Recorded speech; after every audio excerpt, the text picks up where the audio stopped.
This is no sweat production, interracial relationships. Man, I got a black Mexican baby, boy. I know exactly what you about to do. Well, brothers, let's have this conversation. Interracial dating. I guess Jinky, a whole bunch of the boys have been talking about it. So let's talk about it. Back in the days, way back in the days, over 300 years ago, you know, they came out with laws called anti-miscegenation laws. I probably messed that word all up. But anyways, it was laws that literally prohibited the marriage of white women and black men. It was literally against the law. They wouldn't let it happen. So, and those laws didn't really get changed until like 1967, where those laws were actually changed. In parts of Alabama, those laws were still around until like the 80s or 90s. So, I mean, I guess this was a way that white men were trying to keep their women in check. But let me tell you something. I grew up in North Carolina in a very rural area. Every Confederate flag, backer spitting redneck that I've ever met has always had at least one biracial grandchild. I have yet to meet a racist white family that did not have at least one biracial grandchild. This is some real shit from what I have observed. Every single racist family I have ever known has at least one biracial grandchild. And I hate to keep saying that, but that shit is real. I mean, they have tried to keep the women away from us. Hell, we've tried to keep our women away from them.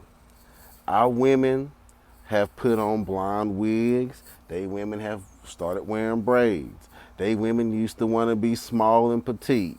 Now they women want to have thick bodies like ours. Now our women want to lose weight and look like Becky. Little Kim changed her entire appearance because every man she ever liked wanted a Becky. So it's a very complex conversation.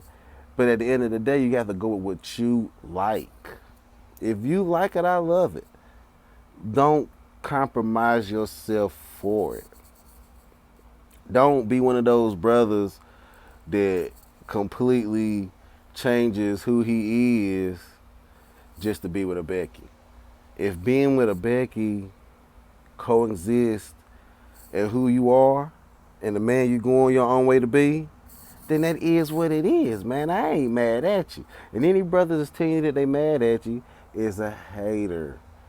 We, of course, we would love to see more black families with a black man and a black woman and a black family. Of course, of course. So MGTOW, we want everybody to go their own direction and learn to act right so that we can have something in society. I understand that some people want to go in their own direction just because they don't like how they see things going in society. Some people, I look at MGTOW as a way to is a chance for men to take a break from dating and women to figure out what they want out of life, out of society, and maybe even potentially what they even want out of a woman.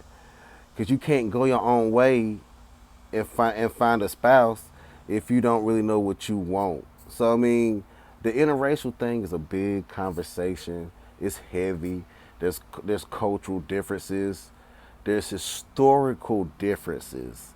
But at the end of the day, you like what you like, man. And I think that's a very interesting conversation to have. Can you interracially date as a MGTOW? Because I think that you personally can. Just as long as you are in it to win it. As long as you know that the ball is in your court. You know what I'm saying? As long as you are holding you down. If a Becky or a Sarah or Buddha Dish or Consuela or Chin Lee, I don't give a damn what come around. If you doing your thing and something comes around that can work in your world, in your field, in your court, in your atmosphere, hey, part of MGTOW is going your way and knowing who to even let in your circle from the get go. So keep it up, brothers, and just know what you're doing and know what you like, and get it get it how you live. Ain't nobody out here policing nobody. If you policing and telling somebody what they supposed to like, what they supposed to do, then you not helping that man go his own way. You're not making that man have good discernment and decisions that he's going to make as part of his growth and maturity. So whatever you like it and try it. And if it don't work out, reevaluate. But at the end of the day, don't play a hate and tell your brother what he can and can't do. Just encourage your brother and see your brother through the things that he already gonna do. It is what it is.